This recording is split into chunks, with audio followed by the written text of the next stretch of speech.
I'm really grateful to get to be here today. On Sunday, my day usually starts pretty early, like a lot of ministers do. But I get to go later and do the service in the community in which I'm the senior minister at Namaste Center for Spiritual Living. And what's funny is I'm going to give a talk today to you, deliver something I hope that brings gratitude up. I get to do it again later, so my practice today is kind of exponential. And there's a lot of gratitude in that. When I first stepped into ministry, that was part of the joy of being in ministry, is this is what I get to do as part of who I am. And I have always felt and had a desire for that experience. And by the way, if I look around and I go like this, it's because I see somebody that I know really, really well. Hey, Jimmy. So one of the things that I would like to start with, talking about gratitude, is Ernest Holmes said in The Science of Mind, he said this, he says, the reason we can make our requests known with thanksgiving is because we know from the beginning that we are to receive. That we are to receive, so that we cannot help being thankful. This grateful attitude, and I would say even posture of gratitude. There's a posture in gratitude. It is an attitude. It's this grateful attitude to the Spirit puts us in close touch with power.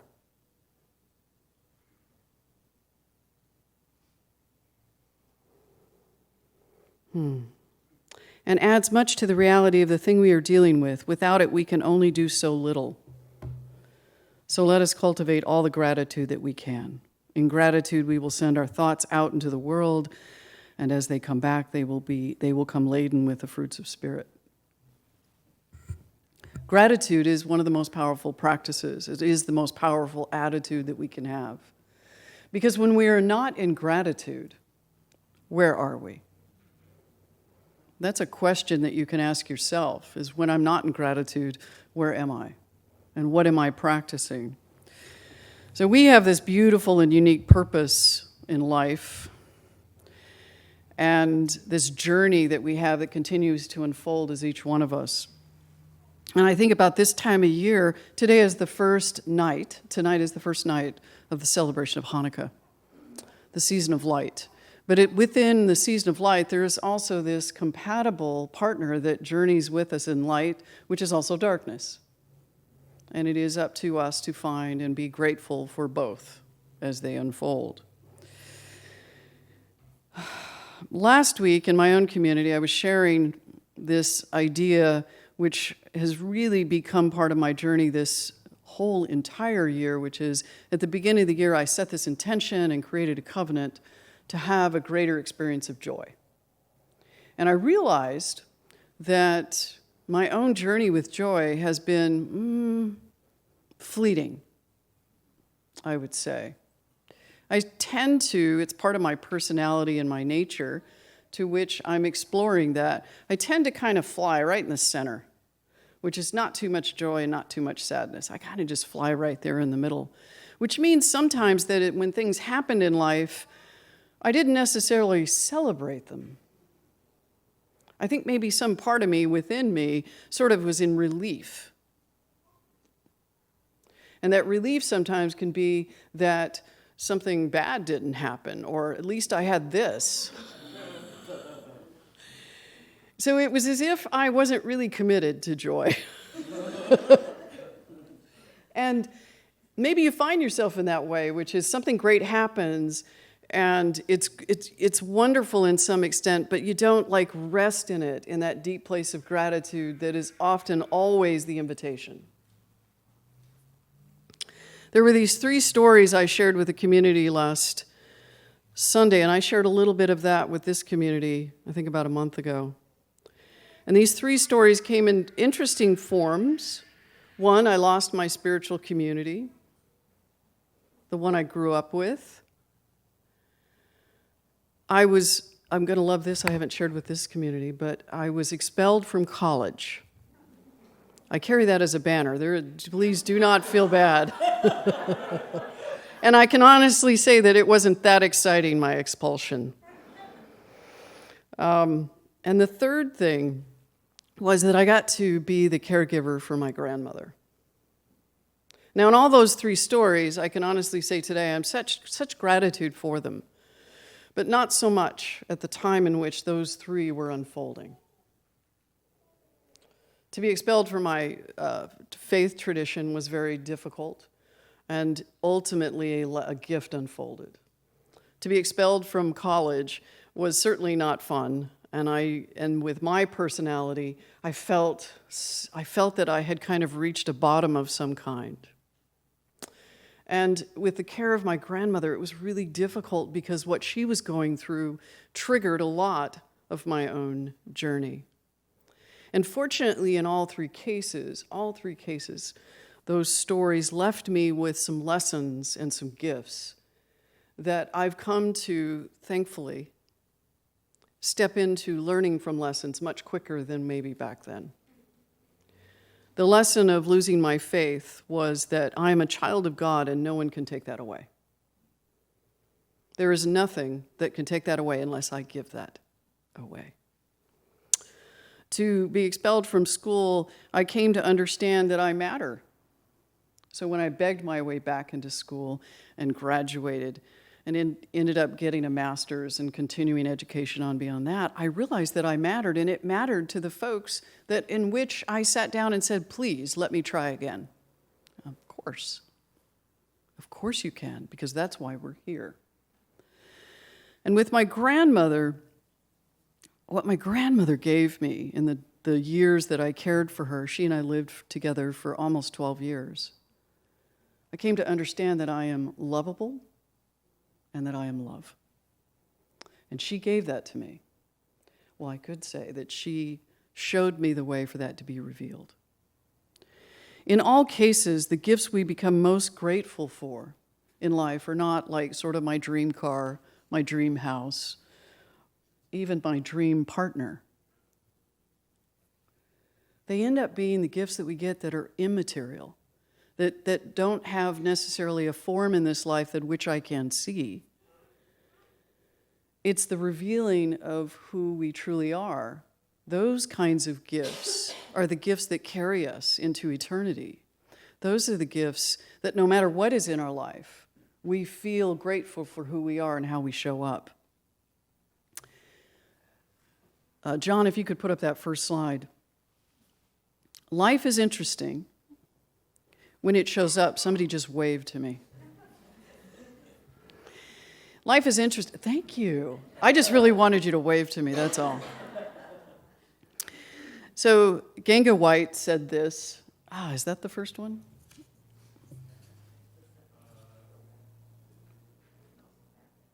Keep going. Okay, that's okay. Ganga White says this: what if religion was each other?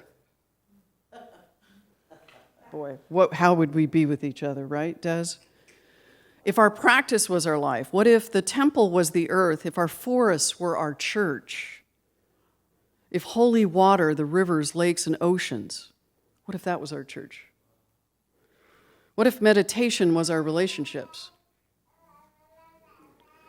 If the teacher was life, if wisdom was self-knowledge, and if love was the center of our being? How would we look at the things in life that we are grateful for?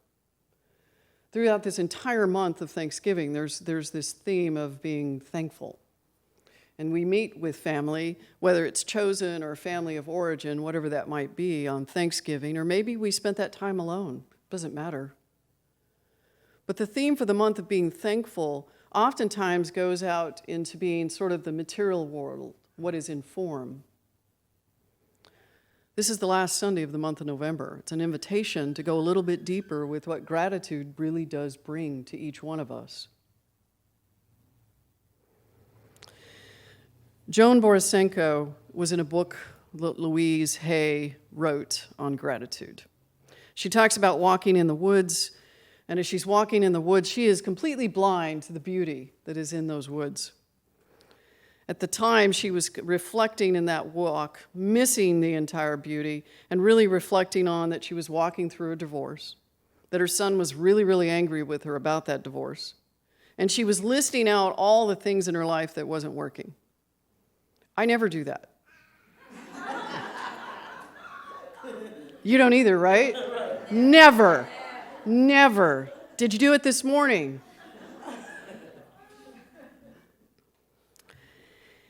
And she was really kind of looking at life in a way that she felt she wasn't working out. As she was walking, all of a sudden she felt this pain in her rear end. And it was because this dog, this German Shepherd, excited, walked up to her or ran up to her and bit her right in the butt. And then all of a sudden she's thinking, because she has also this threat of cancer where she's having a biopsy, and she was thinking, great, now I'm going to have to get a tetanus shot and stitches, and all this is going to happen before I can even get to having this test done. And then all of a sudden, she realized that this beautiful animal was giving her a wake-up call. To wake up, to feel the sun and the wind, to remember that you're alive and that the world is beautiful and that there are endless possibilities to experience and worlds to create. Our brain so often wants to find success and failure and identifies in the black and white, which is it's either or, not and. As if somehow the experiences that we have in life don't contribute just as much as successes. At that moment in which she realized in gratitude, even for this bite in the butt, that gratitude opens us to receive one of the most powerful emotions that we can have, which is joy. To bless it all. And then seriously, bless it all. For in this moment, whatever challenge or issue that you might be having, the story is not complete, by the way. And that joy comes when we recognize in gratitude that it's all of life, not just the stuff I'm comfortable with. Brené Brown said the relationship between joy and gratitude was one of the most important things found in her research. She said, I wasn't expecting it. In my 12 years of research on 11,000 pieces of data. By the way, I love data, so that really excited me. I did not interview one person who described themselves as joyful who also did not actively practice gratitude. For me, it was very counterintuitive because I went into the research thinking that the relationship between joy and gratitude was, if you're joyful, you should be grateful, but it wasn't that way at all. It wasn't that way at all. I'm going to just hold off on some slides for just a minute. I seem to be getting confused in that, so I'm going to be grateful. The thing is, through this year, I've sort of been waiting for joy to show up. And I did have it, there's no doubt. Did have quite a bit of joy, which for me turned into being sort of lightness first, sort of this lightness of being, where it just didn't feel quite so heavy. And by the way, do not leave with that baby. That is the cutest sound I've ever heard. So you stay right there. Have a seat.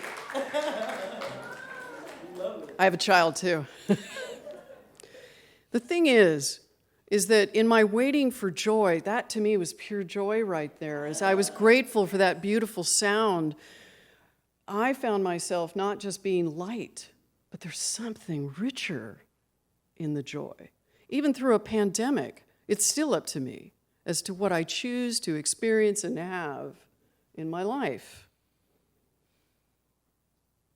You know, as we get older, from the time we're in school, we are schooled on our mistakes. We are schooled in what is wrong, what is lacking, missing, inadequate. Right then and there, I can tell you what prevents me from accepting joy as part of my journey. Because I'm always analyzing, hyper-analyzing what's wrong, what I did wrong, what someone else did wrong, what's wrong with the situation, how you could have done it so much better. How I could have done it so much better. So much better. I have agreement in the audience right now.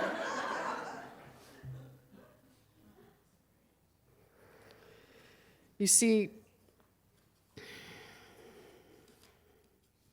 here's the thing. We do not earn our immortality. We do not earn anything. I do not have to earn joy. I do not have to earn peace. I do not have to earn love. It's a gift from God. Ernest Holmes. But we do have to learn, not earn, learn. The ability to experience and enjoy it.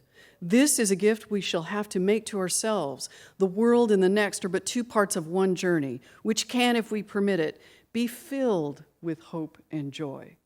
The moment that I think that I have to earn something, I've just eliminated the capacity to realize it. And I don't know about you, but I'm tired of earning it. I'm tired of thinking that somehow, if only my spiritual practice was better, if only my meditation was deeper, if only my thoughts would just stop, then I would realize. That's not how it works. In this place and space for this community, going right now in this gap of great potential, of great possibility, is an opportunity to get back to being simple. And simple is not analyzing whether or not and how to do something well or better. It's about the recognition that I'm already enough. I'm already where I need to be, and I don't need to be anywhere else. That's me creating God in my image, rather than the image of God as us. For it is unconditional, that love. It requires nothing. It's not joy that makes us grateful. It's gratitude that makes us joyful. It's that simple, not so easy, but it is that simple. So what are the practices that I'm engaged in that counter my joy? Now, I'm going to ask this in the crowd. Give me something you do that counteracts joy, that counteracts gratitude. What do you practice? Staying in the past. Beautiful. Oh, I love that one. My fave. Anxiety. Overthinking. Blaming. Fear. What else? The traffic jam. I was in that one yesterday. Judging. Self and others, right? Oh, hello. That goes deep, doesn't it? Not good enough. Guilt. Super good. Shame. Deep. What's that? Oh, goodness gracious me. Absolutely. Judgment. Expectation of others and situations. What this experience should be. Here we are in this liminal space, this gap, and this is what it should look like. It looks like this, and that's it. But how can I be in this? How can I be in this space, this beautiful space, and open up to whatever's next? Whatever it is perfect for me, perfect for us, period. That everything that's shown up, we've collectively created. Now, we can sit and go, well, we did this, whatever this is. And when I think of sort of globally what's happened, boy, I can really go deep on that one. But we did this, all of it. If the world is polarized, we did this. But we did the best we could for what we knew. So let's open up to something bigger, something grander, something that comes from the heart, something that shows that I am so grateful for this journey. I am so grateful to be on this journey in all my mess. Because within that mess, there is one thing that holds that entire mess together, and that is love. It is the grace that is God that says it's all good enough. It's impossible to feel both the positive emotion of thankfulness and the negative emotion of anger or fear at the same time. Now I'm going to ask you to go ahead and try it right now. Go ahead. Let's do a little focus group right now. Think about something you're angry about. Go ahead and feel some gratitude. See what happens. And if you can do it, I want you to call me. Because I tried it all week. Didn't work. No matter what happens in life, no matter what, I can be grateful for something in it. Those 3 stories did not show up in my life as some place to be grateful for. But you know what's interesting about those stories? In all those cases of those particular stories, I asked, careful what you ask for, I asked for a bigger life. I asked for a bigger life, and I asked to live in a greater peace. And the way my life was at the time was not. So I needed to get rid of a few things. I needed to move out of a different place. I needed to let go of worrying about so much about what other people thought.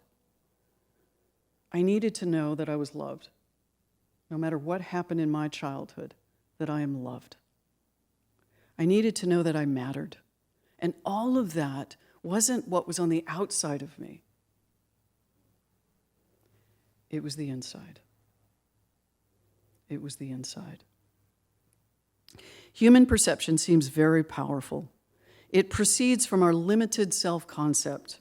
From this view, that of a limited and unconnected being, we look out at a world filled with danger and pain. If we refuse to act on this perception, but desire to what is happening in our life spiritually, we get an entirely different view. We begin to see the interconnected and inter-supporting relationships of reality. We begin to see the spiritual dance in which we are engaged. It's happening right in the room. Each one of you are having your own perception of me. It may be critical. It may be appreciative. It may be, why does she do her hair that way?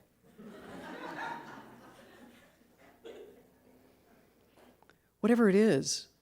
But look around in this room right now and see the people in this room that you love. And it's gratitude. It's gratitude that allows us to appreciate the dance. To appreciate that deep and abiding and beautiful joy that is all of us. Gratitude, not control. Tried that. Gratitude rather than control frees us from the stress and the pain of life, and it replaces it with peace and joy. So as you go forward this day, would you put up the last slide, John? On my count.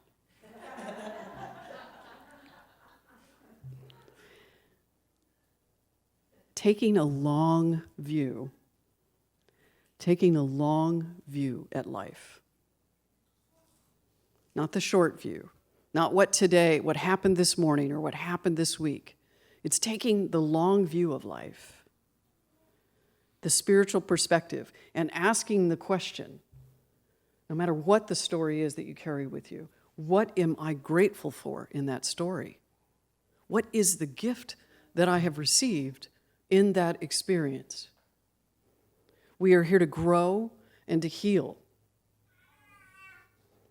to become more loving, more kind, more fearless.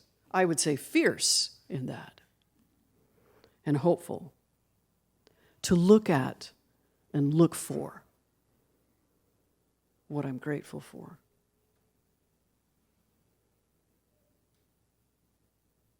So let us pray. So as we come together, this community that we call Seal Beach Center for Spiritual Living, I acknowledge and accept that this community is one. I recognize the oneness in this room as God. That each experience, each form in this space is that which is of the one. I know that I'm one with it, and each person in this room is. And I affirm for this beautiful space of potential and opportunity, for this community, this sister community, in which I get to express and experience joy in. Knowing that everything that unfolds, the question begs in each moment, in each experience, in each opportunity, what can I be grateful for in what is happening for me in this moment? What can I be grateful for what is happening in this community and in this world? And how can I show up from that place of gratitude, that place of pure potentiality, and allow it to unfold as myself, and allow that same unfolding, even if I don't understand why or what, that it is unfolding in perfect divine right order. And I accept that for myself and for each person in this room. So with great joy, through that lens of gratitude, that powerful lens of gratitude, I accept this call, and I accept this call for each person in the room. And I release it in such thankfulness, knowing that in this thankfulness, it is already done in the law. And I accept it, and I let God, and I let it be, and so it is. Thank you, Seal Beach.